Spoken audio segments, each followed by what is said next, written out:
How's it, everyone? We are the Joy Schtick Show. Guess what? Your three favorite friends from Hawaii are back to talk story about the latest things we read, watched, or played. We'll share our shtick with you, so thanks for sticking around. If you fancy what you hear, please like and subscribe on the platform you frequent. I'm your co-host, Drake. That's Brother Thomas. What up, what up? And that's Brother Scott. How's it? The echo is real, eh? The echo is real. Oh, it's still going. So real. It's still going. It's one big old way I'm recording. Yeah. I mean, you're in space right now. We're all in space, technically, yeah? Yeah, the way of space. So we got some pretty cool stuff to talk about today. Tons of things kind of happened. And we're going to just pick and choose what we want to talk about because it's our show and that's what we want. Yeah, or we could talk about, we got Wolverine and Deadpool. Oh, yeah, we have some Oppenheimer and Barbie news. We got San Diego Comic-Con next week, Twisted Metal trailer coming up, and then Drake is going to be telling us about Never Have I Ever. I haven't. We're talking about Tom Segura, Sledgehammer, My Adventures with Superman, The Bear, and a brief discussion from episode 3 last week for Drake on Secret Invasion. Yeah. Does that sound about right? Yeah, that's a wonderful recap. All off the top of the dome. Didn't even think about it at first. So I didn't read anything. Wow, that's beautiful. No list. No list. Hashtag no list, guys. Yeah. Hashtag no list. Hashtag no list. But we do want to give a quick shout out to a few. Lily, Scott's coworker, thanks for shouting us out on the YouTubes and starting our inaugural LMM haters group. And I'm not a part of that group. Yeah, Thomas technically isn't a part of that I group. think it's just you two. Yeah, yeah. I like me some Lin-Manuel, man. Yeah. Well, we'll talk about that later. Any hoosers. We also want to have a delectable, tasty chef's kiss shout out to all of our Instagram followers. We're up to how many again, Tom Bomb? Yeah, we're over 200 now. So thank y'all. 200. That's over 200. Way more than 199. So. Hell yeah. Oh, yeah. On to the news. Thomas, you recently posted on Instagram the Wolverine and Deadpool pic and how it made you feel, what it did to your blood flow.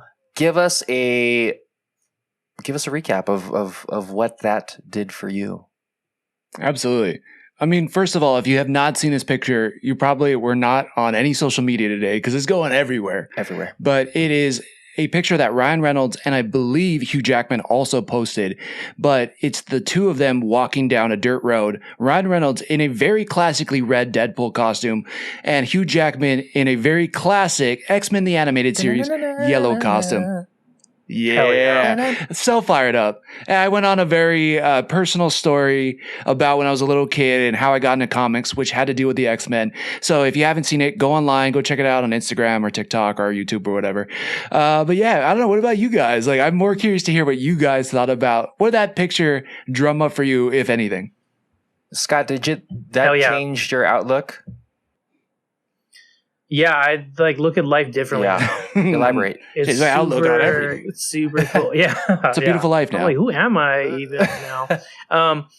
No, I thought it looked sick. And that's always that thing when I watch the movies. I'm like, I know I want comic book accurate costumes, but how cool would it really look? But turns out really fucking cool. He looks really cool in it. He does. And then I think back to the quote in the X-Men 1 movie. Oh yeah. Where he's like, "What do you prefer? Yellow spandex?" Yeah. And it's like, yeah. I do. Actually, James Marsden, we really effing do.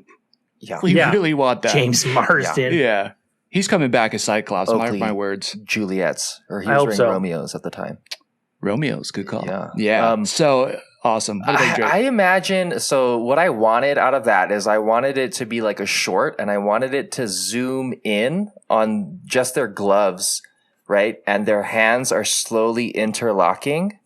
And then as Wolverine does his little erection blades, shink, and then it slowly zooms out to them walking forward in the holding hands together. I thought that would have been. Dude, you should make teaser trailers. You should. That sounds awesome. I do love to tease. Yeah, definitely. That's the romance we all wanted to ship this year too. So I'm on board with that. Yeah. Hashtag. So that's it. But I aside from that, hashtag nothing. Hashtag nothing. Yeah. I just hashtag space. Post. Yes. Fill in the blanks. Yeah, no, it looks great. Looks super cool. So another picture just dropped recently, right before we started recording, and you can see a giant Fox logo from Fox Studios in the dirt. So it's almost but confirmed that this will be not Deadpool kills the Marvel universe, but Deadpool kills the Fox universe. It's almost but confirmed now. Sick. So yeah, it's gonna be wild. Any quick predictions on that before we move on? Jennifer Lawrence. I say he kills the Fox universe. What? Oh, what? You said I heard Jennifer Lawrence and I heard an Echo. Scott's all about the Echo today. What did you say? Say it again, Scott. Super Echo. No, I said I think he's going to kill the Fox universe. Yeah. Great. Probably. If it's just like the comic where he kills the Marvel universe, it should be pretty entertaining. Mm-hmm. Yeah, definitely, and pretty epic. Trilogies are a thing, so it feels like a really good trilogy. It'd be nice if he. If he just went back and killed all the Fox X-Men individuals, and then they could bring in a new Bob. That'd be pretty chill beans. I think that's what's going to happen. But yes, I am excited about it. It looks so damn good. The other thing that I am super excited about, next week on the 21st, we get Oppenheimer and Barbie. Barbie. Oppenby. Barbieheimer. They're both real things that happened in real life. Totally. Yep. Weren't we just talking about how Oppenheimer, with all practical effects, there was no special CGs? Yeah, Scott. You want to take it away on this one? Real nukes. Nukes? Did they film it in a Ukraine? That's what I got from that. I have no idea.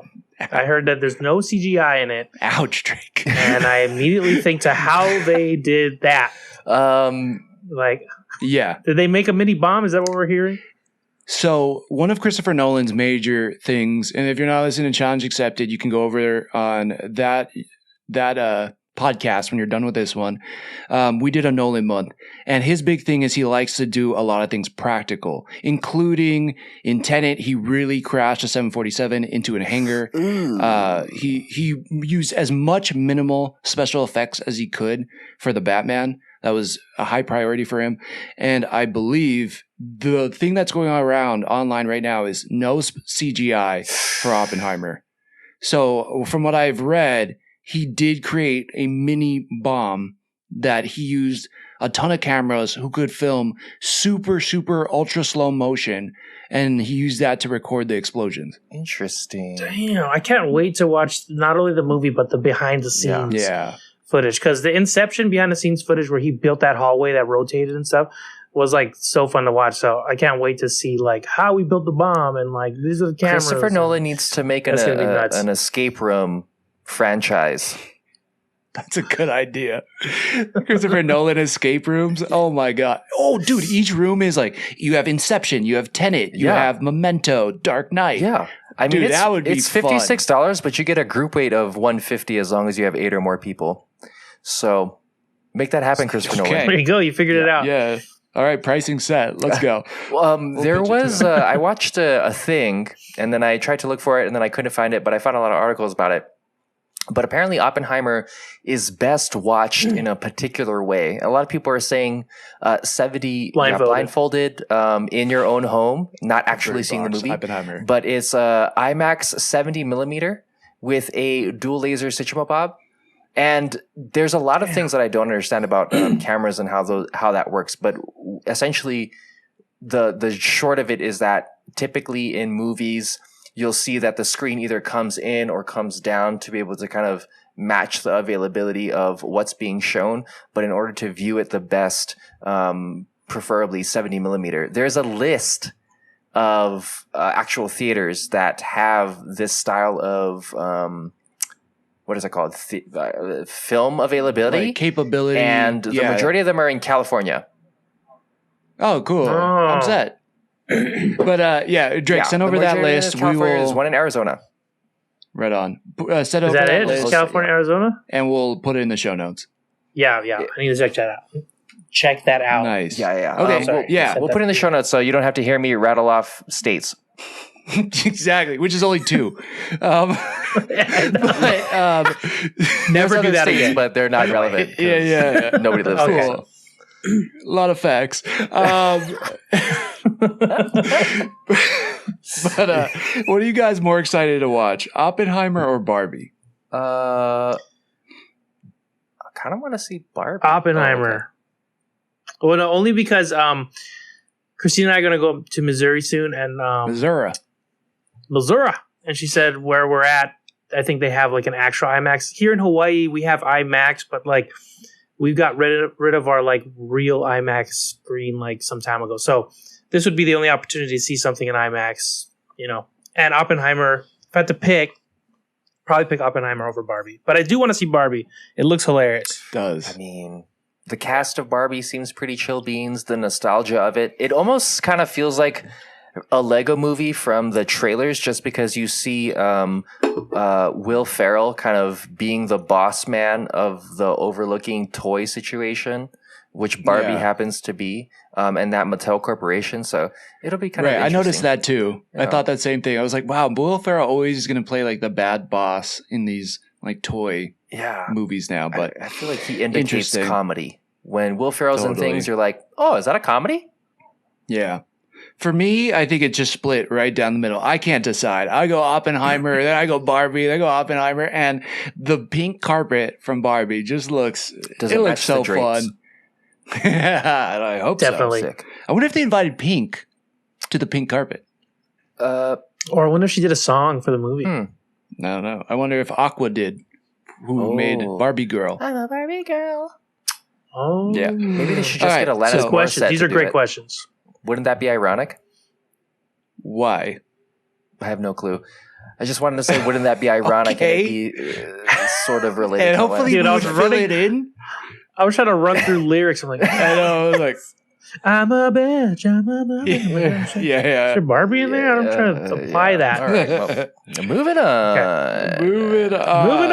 on. San Diego Comic-Con is next week in my current hometown in San Diego, California. I am so excited for it. Tickets are secured.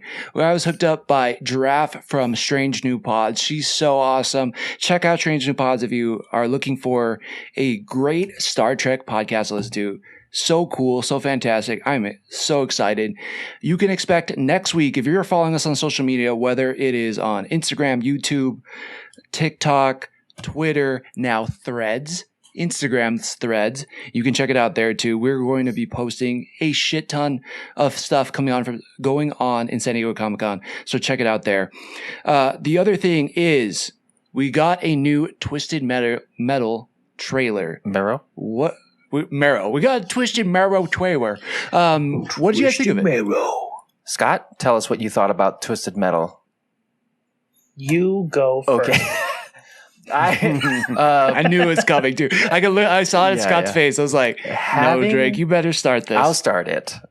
Having played the games ad nauseum on the original PlayStation, my big thing is like, oh man, Thumper, Spectre, my favorite characters that, or cars, I guess we get to see in the game. And then you kind of see Anthony Mackie kind of play a fun character. Then all of a sudden it gets Brooklyn Nine-Nine on it with some Rosa Diaz. And, then the guy from Wings, that's kind of a dated situation. And I didn't really see any of the vehicles that I expected to see. However, as we were discussing it offline, we haven't really seen a themed rated R comedy live action that doesn't include animation. And so I think there's a lot of things to be excited about. At the same point in time, for me personally, I want to see the things that make it Twisted Metal versus like adjacent things that you could presume it's Twisted Metal. I want to see characters and cars from the game. Yeah, I second that. It shouldn't just be Twisted Metal in name. Like there should be some throwbacks to the actual game. I know we got the clown who drives the ice cream truck. Like I know we see him in the trailer, but you're right. I actually am surprised by how good it looked from the trailer. It looks funny, and I wasn't expecting Twisted Metal to be a comedy. But right now with Anthony Mackie, who looks like he's having the most fun, he's just like being charming and silly and like still kind of a badass, but just goofball, like pulling out the guns from all the different pockets. I mean, the dude's having a blast. I wasn't expecting this. I'm still on board to watch it, but I agree with you, Drake, in where I want some true callbacks to the games. Yeah, Scott, have you been able to check it out while we're chatting, or? Definitely been able to check it out while we're chatting. Yes. Okay, that's cool. Sorry. No, it's fine. Just came from work. So based on this, it looks entertaining. It looks like you're saying it's kind of weird. It's like a dark comedy, it seems, right? Right. I don't know too much about the game. You didn't play honestly. I kind of did. Like I always had a friend that had the game, and then I'd go over and just play, and we just battle. Like I don't even know if there was a story to it. We weren't even friends at that time. That's why you never played it. Hey-o. That's right. Yeah, I didn't know you guys actually. Honestly, jeez. But for real, yeah. Yeah, you guys are just fucking nobodies in my life. So, wow. No, you're hurting your feelings now. But I just didn't know you. I didn't know who you were. I was looking. I was searching. You had a tough day at work. It's okay. Take it out on us. Yeah, it's okay. Yeah. Okay. So I had a friend that had it, and I just come on. We just like battle. It's like what is this? Like PlayStation 1. Yeah. I think that's like when I play, right? I think so. And I was just like, hey, this car was cool. And then it was kind of like Mario Kart, but like for adults, it seemed like. Yeah, kind of. The battle situation. Yeah. So never thought of it that way. The fact that they're making a show on it, kind of cool. Like for me, it's like blank canvas. They're just like, let's just take these characters and like make something out of it. Kind of like they did with like I believe the Arcane series on like League of Legends. Like there's not much of a story, so they're like, let's just make one, and then so they spawn that. So from where I'm sitting, that's what it seems like to me, and it seems pretty cool. Like, and I have Paramount. I mean, Paramount, God. Peacock. God. I have Peacock as well. Yeah. Sorry, Peacock. I said Paramount. Should have said it. But I also have Peacock, so I'll check it out. That game originally came out in 1995. Wow. Whoa. So, 6? It's a bit ago. I wonder if Sony, because Sony essentially like greenlit this. So because they own the IP, I wonder if they're just going to start making PlayStation movies like Ape Escape and fucking Crash Bandicoots. Ape Escape. Dude, Crash Bandicoot as a show might be kind of cool. I don't know. Solid. Yeah, I mean, it makes sense, right? I mean, we're finally getting to a point where PlayStation or video game movies are good. We've got Sonic. I thought that was solid. We got The Last of Us. Clearly for adults was really solid. Yeah, exactly. Yeah. Like, I mean, 5 foot of cement, just dry, just thick cement. So, I mean, all of it has been really, really good lately. I see why not. You know, and again, to your point, I can't think of anything off the top of my head that has been almost like a rated R comedy for TV. Like, I can't think of anything like that. So I think it's a good genre to try to attack. And if it's successful, they look like geniuses. If not, then I don't think anybody really expected this show to be good anyway. So, you know, it's like no harm, no foul, I think. Yeah. Definitely. Exactly. So, yeah, we will see. I don't have a release date in front of me. We'll be posting on the social medias when we find out. But as of right now, great cast. It looks kind of fun. Oh, last thing I'm going to say about it is I kind of like how they're making the cars having guns on them slightly make sense. You know, where the cities are walled and you need to like drug run supplies to different cities. So like guns on cars in the Savage Land makes sense. I'm like, okay, all right. It's kind of a fun idea.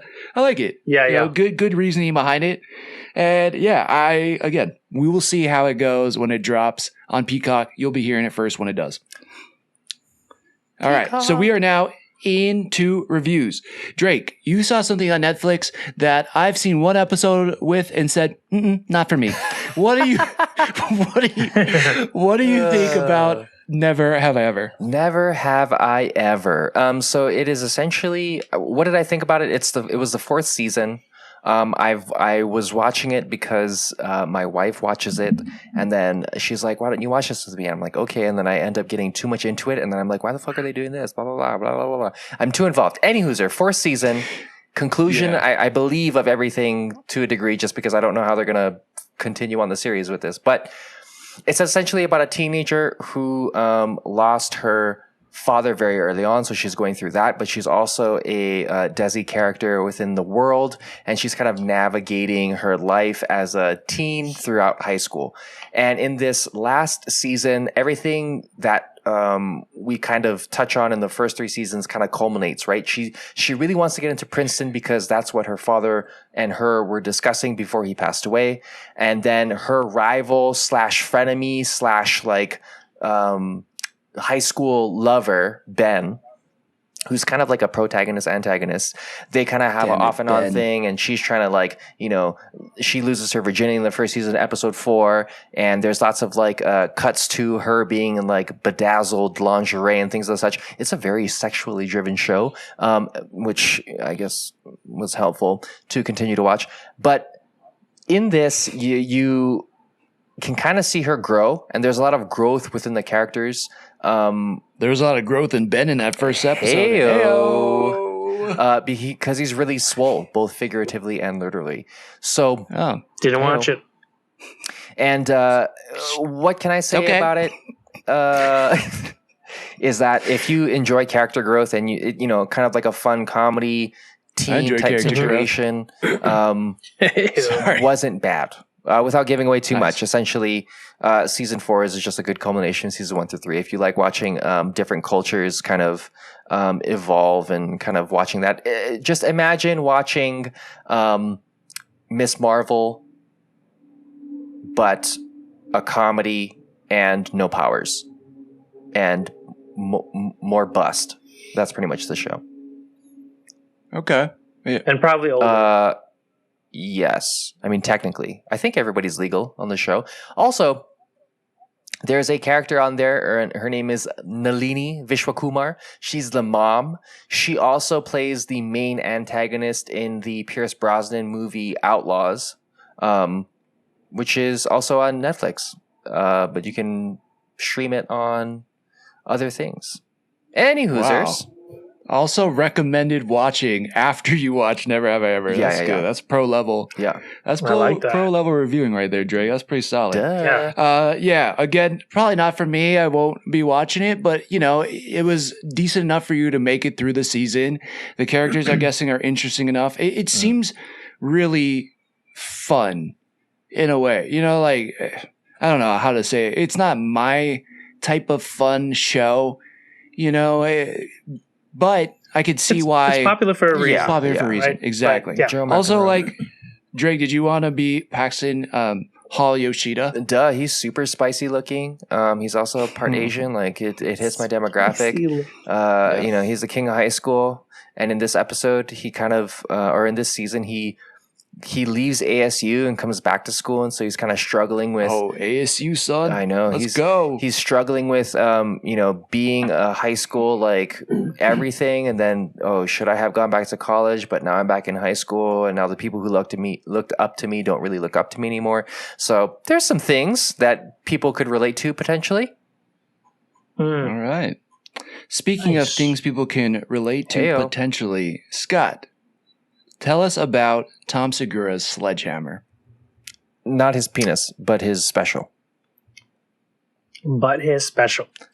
Which is a call back to his penis in the special. Oh.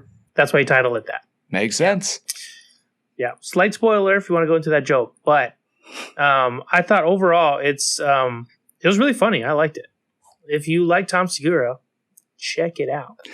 It's one of the because you know, sometimes you tune into comedy specials and they're not good.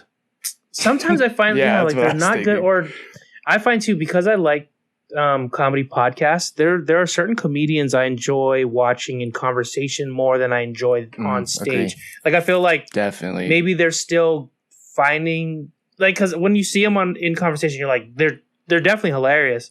I don't think they figured out how to get that on stage yet. I mean, even though they're doing it professionally and they're getting money, and you know, they're better than I am, who am I to say that? But same time, You're a I'm like, you kind of just reviewer, man. That's who. Yeah, you know what? You're right, bro. You're right. So, pay us. Yeah, God damn it. But yeah, overall, I thought it was a pretty good special. He does. I did find it interesting too that I listened to his like podcast. He kind of does like turn into a different type of person when he's performing. Like he kind of has like a way he acts. Where some people are just like them on stage and off, but he kind of does have like a way he does about it, which you don't see a lot in his podcast. Not me, man. Same person you get on the street is the same person you get in the sheets. Or in the sheets, that's right. With a mic next to my face. Exactly. Always mic'd up, ready to go. Yep. So we call him mic'd up Tom. Mic'd up Tommy. I second the Sitchmabob. Like watching his special, it's very par for the course for him. It's very Tom Segura's comedy style. I think there was a lot more of the bits were singled in essentially on one or three callbacks. There was a lot more things that he was kind of getting into where he was really pushing the boundaries, just like how he pushed the boundary with the Louisiana joke.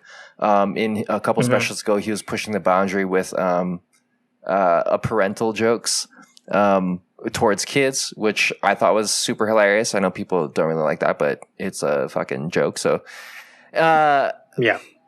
I kind of there was some things on YouTube, some shorts that there were jokes that were taken out of the special. One was about Ted Cruz, and it starts off that he has a very famous neighbor. I'm not going to name who he is, blah blah blah, and then he talks about his interaction with this person, and then he ends it with alluding to who it could or couldn't be. Pretty hilarious. So I think with the style of comedy stand-up that we have now, where there's just a lot more awkward, kind of like in your face, not like wow factor type situations, but just like very intelligent comedy. I don't know if you guys will agree, but I think we're in like that, like a lot of people talk about the golden age of comedy, or I guess the platinum age, where there's just so much comedians, so much content, so much views, where you know comedy is not just what it getting on Late Night with Carson. It's anything now. I mean, yeah, I agree. Yeah, I mean, these days there's so much videos and people who think they're funny, and maybe they are pretty funny, but who are putting up videos on TikTok every single day. And I think now to be a top comedian, to sell out a Netflix special, to sell out a stadium, you have to be really special. You have to really do something very unique. And I think you want something that's not like the TikTok bites of comedy, right? Like you want something you can sink your teeth into, and you go down this story and they build on this thing and they call back to it. And it takes a little bit more brain power, but then you get more bang for the buck when the joke finally lands. When that punchline hits, you're like, damn. I feel like that's something Tom Segura does super, super well. Like he sets he's up, a great storyteller. Yeah, he's such a good storyteller. He sets up things so well. I haven't watched the special, but I am maybe a little bit opposite of you, Scott. I've listened to a few of the podcasts. It really hasn't struck me, but some of his previous stand-ups have like had me rolling. So I have a feeling I would dig Sledgehammer. Yeah, for sure.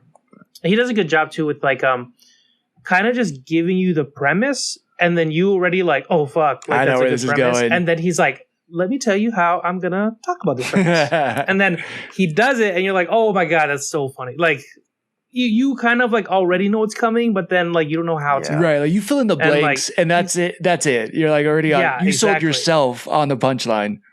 Yeah, exactly. He does a really good job with that. Hell yeah. All right, so that's Sledgehammer on Netflix. Go check it out. Do you guys want to give it some type of grade rating? I would probably say 7 or 8 chuckles out of 10. Okay, interesting grades. What about you, Scott? Yeah. Not grades. Similar. Okay, perfect. I don't know if that's super good or 3 yeah. But that's like hilarious, you know? Oh yeah. I'm thinking of that rock band song now. Whatever the rock band song was. Yeah. Okay. So all of those yes. Yeah. All right. Well, that actually sold me. I'll definitely have to check it out now. All right. Another thing that just dropped on Max, not HBO Max, Max, because they've New seen name. to drop Who are these people? the most well-known part of the name. We got My Adventures with Superman. And I will say, I don't know if you guys watch, I don't think you have, but surprisingly, really, really fun. You know, I didn't know what to expect. Jack Quaid from The Boys, he plays Huey. He's the voice of Superman. And I knew that he was cast for this before I watched the show. And I was like, I don't know. How's that going to be? Going into it, you can kind of hear it a little bit, but it really, really works. And I think it's because he's supposed to be endearing. He's supposed to be soft-spoken. He's supposed to be a little shy. And that's totally Huey in The Boys, at least in the first couple seasons. And that's Clark. And it's about the early days of Clark coming to Metropolis and his first day at what's the news organization? Why can I not think of it off the top of my head? Bugle? Not the Daily Bugle, Daily Planet. Oh. Yes. Good job. Good teamwork. But yeah, he meets Lois Lane. He meets Jimmy. And it's just fun. And he's like, it's almost like a college age. Like it's like him just leaving Smallville for the first time. He's already discovered his powers. So we're not getting a true origin story, but it's him to the city. And they do a really good job. And one thing that I think they do a really good job about, we've talked before about American animation. Well, this feels like they pulled a lot from anime into the show. Oh, sick. Yeah. And I think that was a good move. Like sometimes they joke and they blush and everything, or like Lois is, or he does. And it reminds me a lot of anime and the way the jokes hit, which, as you know, giant anime fan, watching this new show right now called Tengoku Daimyoka. And that is really weird, but I'm enthralled by it for some weird reason. Finished Demon Slayer, started watching One Piece, almost finished with season 1, believe that. And nice. But this show ties a lot of those good things in that we see from anime. And I think it's a giant win for My Adventures with Superman right now. Sick. I am sold. Yeah. They only dropped with 2 episodes, so I don't think I spoiled too much. You know, a lot of familiar things you've seen in Superman's origin story, but they've kind of changed it up a little bit. And yeah, it's really exciting to see Clark figuring out, like, figuring out the Superman of it all, but also like trying to figure out who he is in terms of his relationship with Lois as well. It's like a perfect kind of spot. And then they also modernize it. So it makes me super excited for what they do with Superman Legacy, because there's cell phones, there's, social media, there's, all these modern things, but it's just, again, done super, super well. I recommend it. I had a ton of fun with it, and I wasn't expecting to have this much fun with the show. Very nice. Oh, okay. And it's on Skinamax? It's on Skinamax. Sick. Every time you say the origin, Superman origin, I was like, orgy? What is Superman orgy? It's crazy. Don't look that up on Reddit. Yeah, I'm sure it's on there. Yeah, so I don't think there's any. Sorry. Probably. Yeah. There's a Rule 34 for everything. Heyo. But yeah, if you're into that stuff, go knock your socks off. But the show on Max, really fun. I think it's great, like kid friendly as well. So something to consider. And yeah, check it out. So something we didn't get to dive too deep into last week was The Bear season 2. I briefly touched on it. I try to keep it super non-spoilers because at that time Scott had not watched it. Now I believe he has. For very personal reasons, Drake hasn't been able to watch it, which I think is totally fair. Yeah, but basically, Scott, what did you think about season 2 of The Bear? Dude, this show is amazing. Like, it's got to be one of my favorite shows. And I'm trying to think of other shows that came out this year. I was trying to think back. Did Andor come out this year? I don't think so. I want to say that was last year. Yeah. For me, okay, it has so to be on their might Succession. I would say Succession's up there too. Okay, yeah. This is like probably one of the best shows I've watched in a bit. I know Beef was really good, but I think I like this more than Beef, just because I'm like, it is season 2, so we're more connected to these characters. Yeah. And the show did such a good job of like every episode felt like it was its own thing, and like I loved them for what they were. Like there were certain episodes that were like got you like super anxious. There are other ones that like just like really fleshed out a character and like made you like super hyped for like a win for them or whatnot. And then like even sprinkled through that though, there's like a lot of like tragedy that each of these characters kind of like going through. And it's just so well written, and like the actors are just so freaking good. It's just it's so good. Like if you haven't watched Beef, like I strongly recommend watching this show. I'm trying to get everyone I know to watch Beef or the Bear. Right. Beef. Yeah, Beef is good. Oh shit! Sorry, The Bear. Sorry, The Bear. Because I mentioned Beef, but everything I said was about the Bear. But you know what's funny about that is the restaurant in the beginning of The Bear is called Beef. That's right. Yeah. Right. Right. Okay, it was right. And thanks for stealing. Because he had this shirt, right? Yes, but you're like stealing because they made a joke about it too, right? Like it was misspelled one of the times, and he's like, "What does that say?" Like it was like the beef or something. He's like, "What's the beef?" Yeah, he was like, it was a mess up, whatever, right?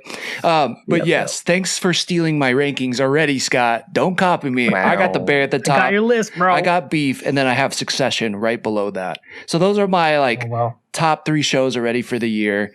But The Bear is by far sitting at the top for me. And I loved Beef.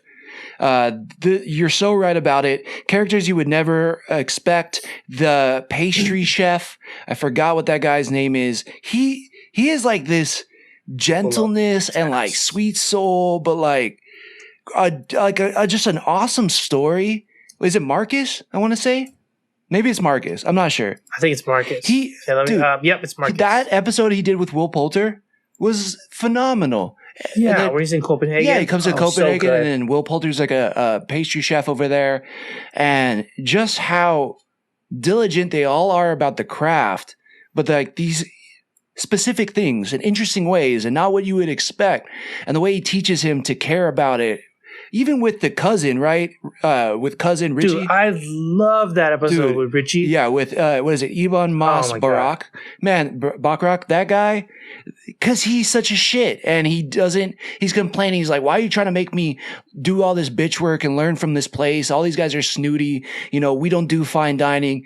And then he goes through the experience and he starts learning why you put care into something and why it matters about time and presentation and customer care and listening to the and you see him slowly shift from the beginning of like, bro, why are you trying to make me do all this dumb shit I don't want to do, to I get it. And then he's a different person by the end of the season. Yeah. And talk about like growth. Like we even saw growth in season 1, and now we see even more growth in season 2 from him. It's like phenomenal writing, acting.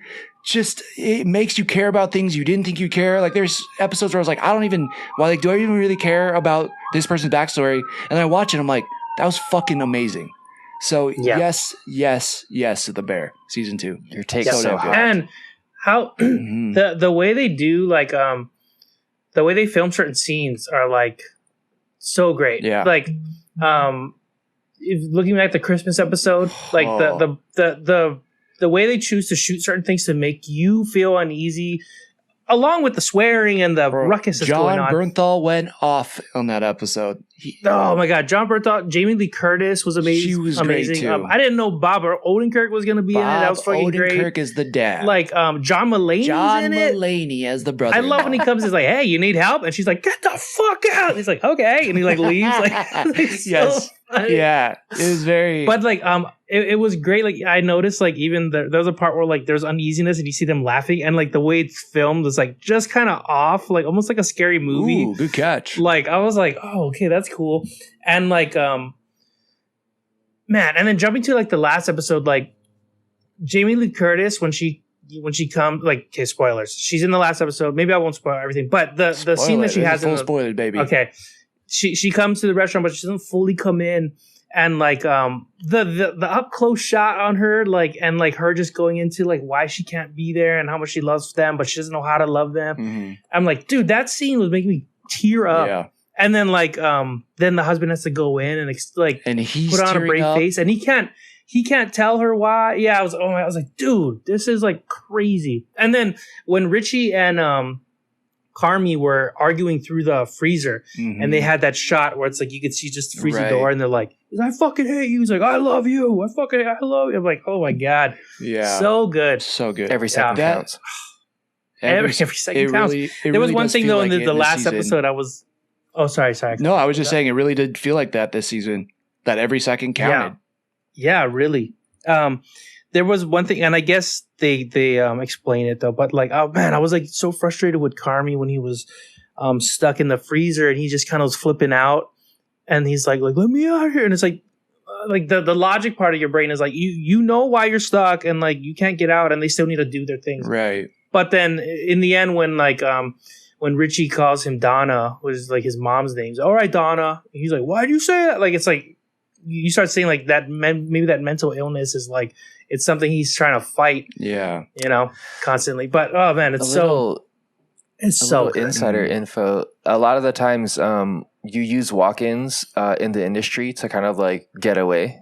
So like moment breakers, sometimes people go in there to get pissed, sometimes people go in there to calm down, sometimes they need a moment of silence, sometimes they need to just like get out of the heat of the kitchen in general. Very interesting that usually people are going there to get in and get away, but to have the opposite, to have that anxiety of not wanting to be alone or in that moment of themselves and wanting to get back out there, very contrasting as it compares to. So it probably brought a lot more animosity and stress to the scene, I presume.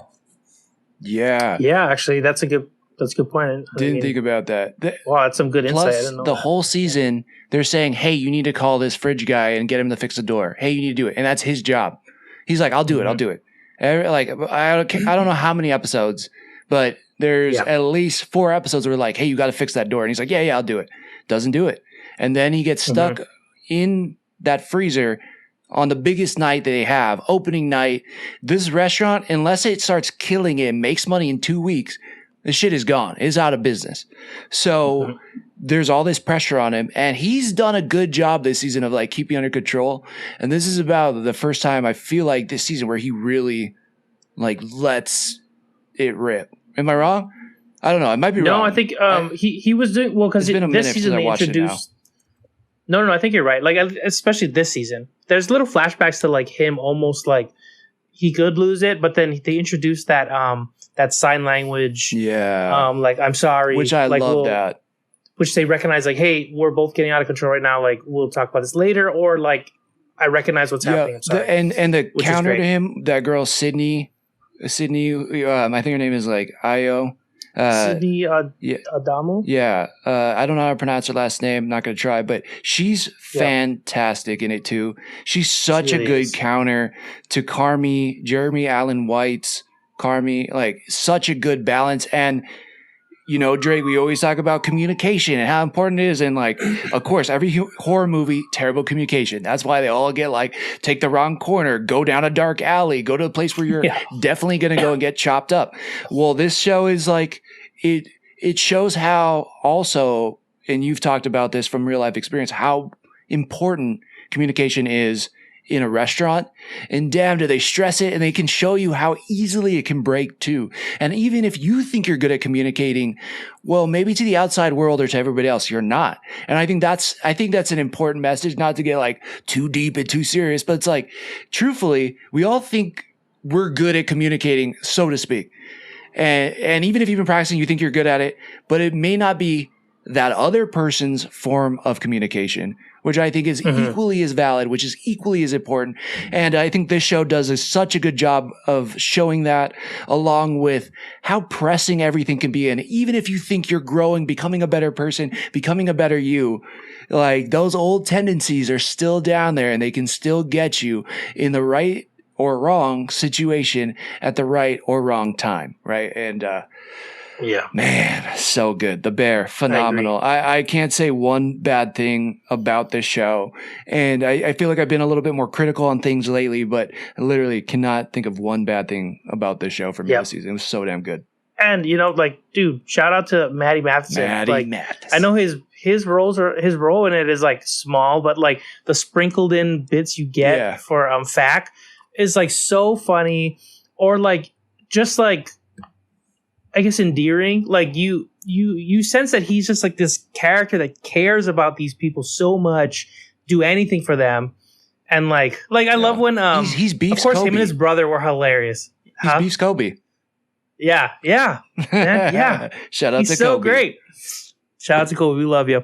But, like, Fac, like, I love him and his brother, for one thing, were fucking hilarious. So, like, that duo in the family episode, that was hilarious. But I love when Fac comes in and he's like, when Richie's wearing the suit, and he's like, "What are you wearing?" He's like, "I wear suits now." He's like, "Fucking look good." Yeah. Like, you think he's gonna give a shit, but he's like, "You fucking rock that shit." Yeah. Like, it's just like it's just like, yeah, it's so great. Like, I love seeing these characters interact with each other. Yeah. Like they're real people. Totally. They did such a good Even job. the lady who becomes a sous chef, she gets her moment to shine. They send her to culinary school and she rises, and it's just very heartwarming because you could tell like she's wanted this opportunity to be promoted, rise up in the ranks, have more responsibility, and she finally gets it, and it's like it's very heartwarming. So it does so many things well.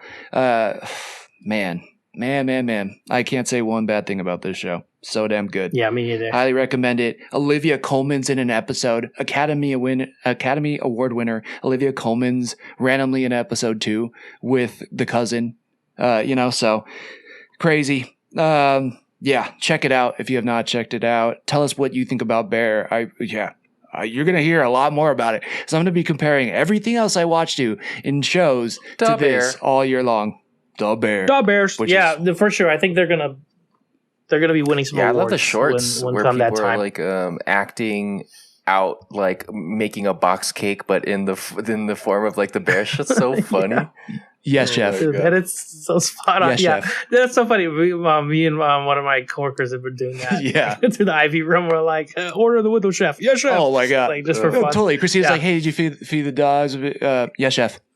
Oh yeah. Is this going to be behind chef Halloween? Is this going to be the costume of the decade? I think it will be there. It's a pretty like low hanging fruit, easy costume. So yeah, I don't know if it's costume of the year, but it'll be at some parties. There's no doubt about it. Oh, interesting. Like this. Yeah. Yeah. Cause it's pretty hard to like dress up like one of the Roy kids. Oh, that's true. You know what I mean? Like, I don't know how you dress up like that. Yeah. It's definitely not going full out Avatar. Because it seems like the Bear's almost, it's not quite Game of Thrones where like everyone's like, are you watching the Bear? Right. But when you meet someone who is, they're like, oh fuck, are you watching? Totally. Like, it's so good. Like, so I'm hoping more people watch it for sure. Like, just for their sake. It really right. is. That good. And if you have, if you don't handle stress super well, or you have personal experience or it's triggered or whatever, totally understand if you can't watch it. Cause there's definitely times for me where I'm like, shit, man, I might have to take like a Zoloft or something to get through this one. It's tense, take a little break. But it's worth it. Like it was still worth it for me, but it gives you some stress. Yeah. Mm-hmm. I'm gonna have to take some extra CBD after it. Heyo. But yeah. Anything else on the Bear, Scott? No, it was amazing. Go watch it. Absolutely. All right. So last bit, Secret Invasion episode 4 isn't even out yet. Drake, we didn't get to talk to you about it at the time, I believe. Yeah. What'd you think about Secret Invasion episode 3? To exactly what you said, like it answered a lot of the questions that I had initially and brought up obviously so much more. Yeah. Gravik's just so intent on, fucking shit up, which I guess I agree with sort of kind of his idea, going back to the oil painting of the politicians, and he would rather it be in blood. Like from that line in himself, like I really felt kind of where he stood, figuratively and literally. And then kind of to see Talos literally in his spot? Wait, what? You literally stood where he was? Well, yeah, I was in front of a painting. Well, I was in front of the painting on the screen where he was standing, so I felt like I was there. You know what I mean? Kind of literally. Kind of literally. Yeah, kind of literally, mostly figuratively. VR is pretty good nowadays. Yeah. You just gotta find where he was standing. Virtual reality. But he got that Apple headset. He was like, I'm not going anywhere this year. $5,000 investment right now. So the investment I have now in the Secret Invasion is kind of just wanting to see more about what Priscilla's about. Like, what is that bitch doing? You know what I mean? What is Fury? Is that Fury's wife? Yes. Okay, which I think I only know her as Vara. Yeah, she's a Skrull, right? Yeah.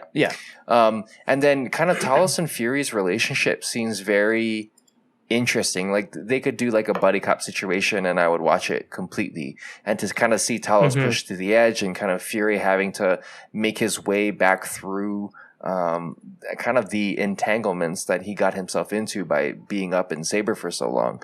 So also too, Gaia dying was like, she's probably not dead. Obviously, why would they sign her on just for her to die at episode 3? That's going to play more of a role, et cetera, et cetera. So yeah. Okay. So let's talk about that. The internet, she is dead. And there's going to be another character called Abigail Brand from the comics, who is also a Saber agent, who may be her shell, or she's just not dead.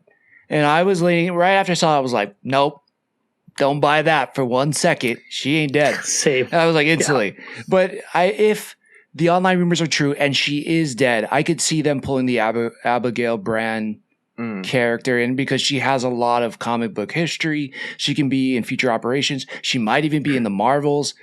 But like, if that's how she died, I'm like, yeah, why did he double tap? If she's dead, he better have went back and popped her in the head, because that was like the weakest way to go out. Because she's a Skrull. Yeah, she's a Skrull. It is amazing how.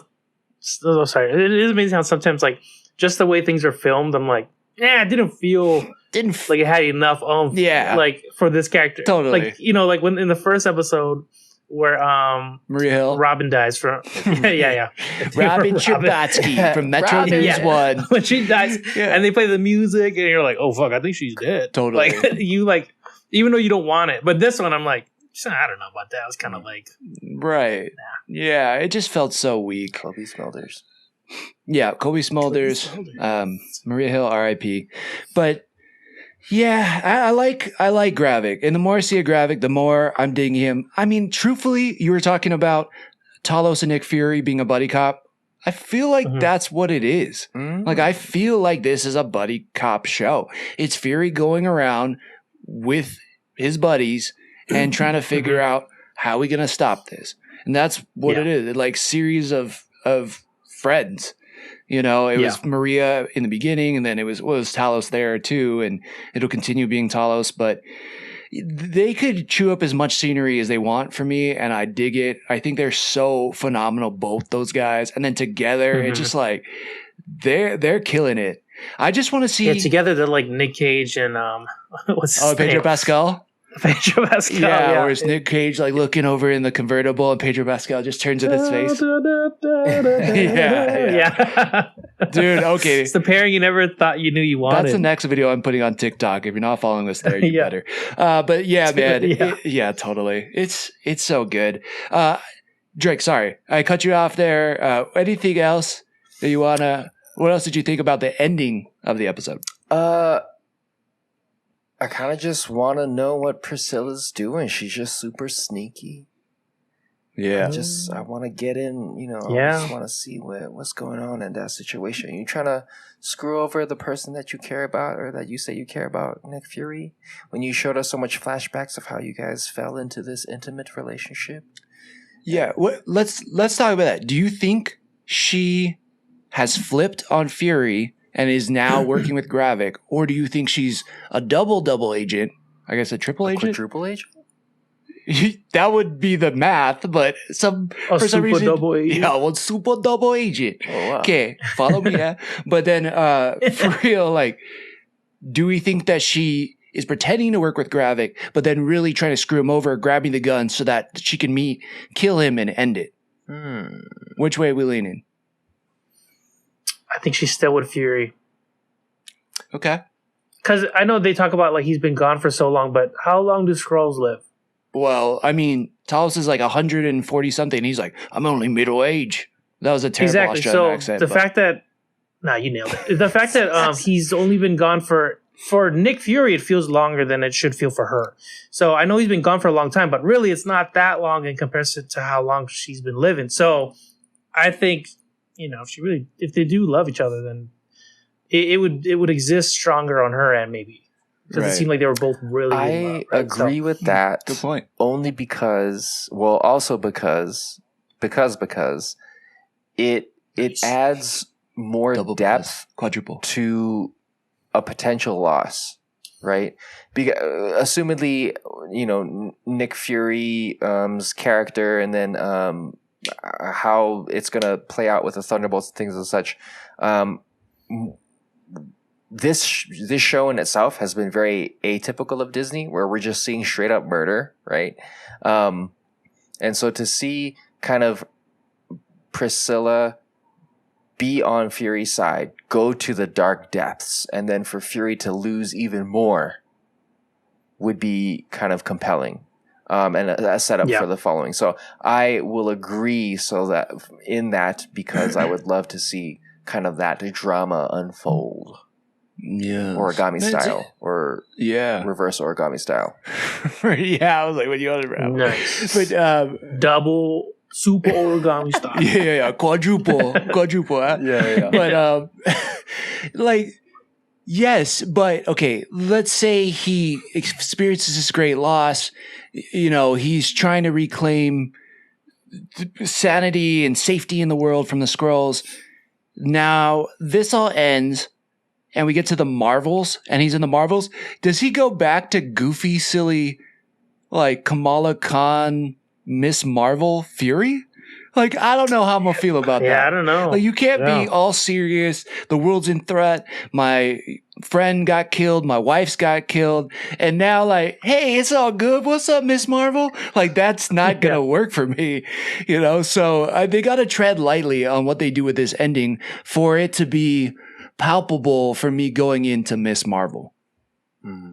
Yeah. So I don't know. It's something I'm thinking about, but I don't know. I think she is still with Fury as well. I think Vara does love him. I think she's trying to play it the best way that she knows how, but I mean, she's a capable spy herself. I mean, with that earlier shot in 1998 when they go to meet in the restaurant in New York, she knew what she was doing. She had skills already. So I think, she said, hey, I went back to who I was before you when you left. Mm-hmm. I think she still has got skills. I think she's going to figure out a way to help. I don't know if she gets killed. That would be, I can see her getting captured, but if she gets killed on top of it, brutal. Maybe there's so much loss. I know that Phase 4 was all about loss. I don't need Fury to lose that much for him to want to feel motivated to save the world. He's lost everything already. Yeah, I mean, we've seen it with. He's the only thing he got. Right, we've seen it with Thor, and we've seen it with Hawkeye, I guess, and he gets it back with the family. But I don't need that for Fury to have pride in wanting to save the world. He had that before he met Vara. He had that before the Avengers, and he should have that after it as well. He doesn't need any more motivation. Although it's nice, it's a good callback to the Winter Soldier when he breaks into Captain America's room, and he said, "Yeah, my wife kicked me out," and he got shot. It's a nice callback to oh wait, he wasn't lying. He had a wife back then. And that wasn't just a throwaway line to throw us off the scent. Right. That actually led to something down the line, which I do appreciate. What if Priscilla turns into John Travolta? And then maybe do they recite the whole burger? Yeah. Burger. What am I trying to say? Monologue. Yeah, and then say what again? Yeah. That's a royale with something cheese. Royale with cheese. Yeah, Uma Thurman exactly. is Gravik. Sure. Let's go. Even though Quentin Tarantino said he wants nothing to do with Marvel, let's just erase that fact. But I'm for it. Wait, what was the line in that, real quick? Say I don't know again? What did he say? That line? Yeah. The guy kept saying it, and he's like, say it again, motherfucker. You're right. Let's get one of those scenes. I love it. I mean, that Ezekiel 17:10, and then he just spouts off something that's not even remotely a verse from the Bible. He just ad-libbed the shit out of it. Man, that's Samuel L. Jackson at his finest. I think that we're getting it here. I have heard this complaint, and I didn't think about it at first, but the more I thought about it, the more I'm like, I can kind of see that. In the earlier Avengers movies, in the early Marvel movies, we got Samuel L. Jackson playing Nick Fury. And in this show, it does seem that we are getting Nick Fury playing Samuel L. Jackson. Oh. And I do kind of see it a little bit more. Like, I don't completely agree with it because I think he very much is still Nick Fury, but I can kind of see what they're saying a little bit. But, you know, man, looks like he's having a good time. He's killing it. The scenes he has with any other great actor has been phenomenal. I don't know. I hope we get the answer to who Vara was talking to. And I think I mentioned this. I don't know if I did, but I'll repeat it one more time. I think at the end of episode 3, when Vara gets the call, I think who she gets a call from, to me, it sounded like Rhodey. So I think it was Don Cheadle, which gives even more credence to the online rumors that he's been a Skrull the whole time. Well, I think the evidence is just mounting that direction. When there's this much evidence pointing in a direction and this much of the internet and different parts are agreeing, I think it's probably true. So I think we could see Rhodey become a Skrull either next episode, and I think in the final episode we get the Super Skrull battle with Gravik and some of the other Skrulls. That's interesting, because when they were talking about how, like, all of your intelligence, all the big things that happened, all of the things is all from Skrulls, I was like, oh, that's crazy. Like, when are we going to see that, you know? Yeah, I don't know if you need to, because obviously, like, Fury was the head of S.H.I.E.L.D. He had, like, 10 football-size helicarriers that floated in air. We had thousands of soldiers underneath him. He had, weapons, equipment, bases around the world, as we saw throughout the movies. Like, I don't know if I need to see that. I think it was enough for Talos to say, you think you would have got there without us? You think you would have been, and I still think Nick Fury would have been Nick Fury. I just don't know if he would have excelled as fast and as high up as he did. Like, he still would have been a boss in whatever military organization he was a part of, because he was sharp. He's obviously intelligent. He knows how people think and operate. He's still a badass. But would he have gotten to that level? I don't know. But I'm not going to take anything away from him, because I think the man is still, he's a human who handles his shit every time he's on screen. So he needs to be the guest host on SNL for their 1 millionth episode, because he can play every single character, and or he could have like a Nick Cage movie where he makes fun of himself and every single character he's ever been over the course of his movie infinity. Man, yeah, I'd buy that. Yeah, I'd watch that too. Yeah, has he not been on SNL? I don't know. That's crazy, right? I could look it up real quick. Yeah, that's a Google question. I'm sure he probably has, even in a small part, but Samuel Jackson is amazing. Ben Mendelsohn is amazing. Oh, last thing too, on top of all the other last things I said, he has. Oh. When? It says January 10th, 1998. And he made a cameo in 2012. 1988? 98. All right. And I guess he was on What Up With That in 2012. Oh, shit. That's my God. All right. We gotta link What's that. up with that? We'll have to post that online. Yeah. And be like, yeah, if you know, you know. But so good. We'll see. We'll find out on Wednesday how it's all going to culminate. All I know is I want more Samuel Jackson, and I want more Olivia Colman as well. She's a phenomenal actress. I really want her to stretch her legs. And I think Emilia Clarke will be back. She needs to be back. And I'll be excited if she's Abigail Brand, but I also don't want Gaia to die. Yeah. Yeah, that's Mother Earth right there. That is. Yeah, you got to take care of her. Absolutely. Malamala Aina. Definitely. All right. Well, yeah. Do you guys have anything else you want people to check out? Any other recommendations? Final thoughts for this week's episode? All right. Well, long time. No. Thanks for shaking it with us, guys. Thanks for shaking it with us. I'm glad we have video now, so those long pauses, you could just see me going like, what the fuck? Yeah. Okay. And we love seeing you do. Yeah. Thanks. It's our favorite. It gives me so much tension. I feel like I'm watching The Bear. All right. Well, everybody, thanks as always. Thank you for shaking it with us.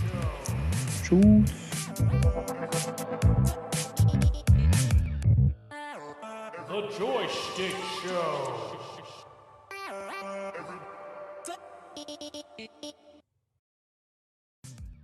If you've enjoyed what you've been listening to, we'd really appreciate a follow, subscribe, and a review. Just how we like chatting with our friends, please share this with yours.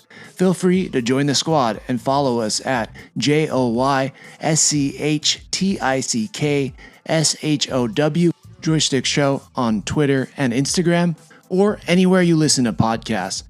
And if you feel like submitting topics or questions to be discussed on future episodes, you can email us at joystick.show@gmail.com. As always, thank you, peace out, and make it a great rest of your week.